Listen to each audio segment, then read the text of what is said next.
આજે તો રૂહીને ઉઠતાની સાથે લાગી ગઈ છે ભૂખ, એટલે મેડમ સવારમાં જ ખાવા બેસી ગયા છે. જમીને અમે આવી ગયા છે બાફ લેવા. રૂહીને થોડી શરદી ખાંસી હતી એટલે, અને બાફ લઈને અમે લિફ્ટમાં બેસીને પાછા ચાલ્યા ઘરે.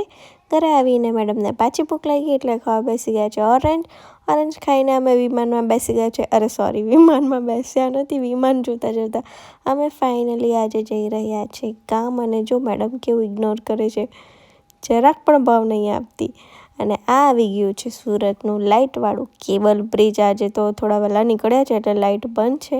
ત્યાર પછી આવી ગયું છે મીઠું ઉચકતા ગાંધી બાપુની મૂર્તિ, મતલબ આવી ગયા છે હવે નવસારી સિટીમાં.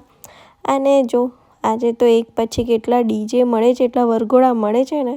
આજે બહુ બધા લગ્ન પણ છે. અને ફાઇનલી ઘણા બધા વેટ પછી અમે ઘરે આવી ગયા છીએ. ઘરે આવીને ચાલો ગરમા ગરમ જમી પણ લઈએ. Okay, bye bye guys.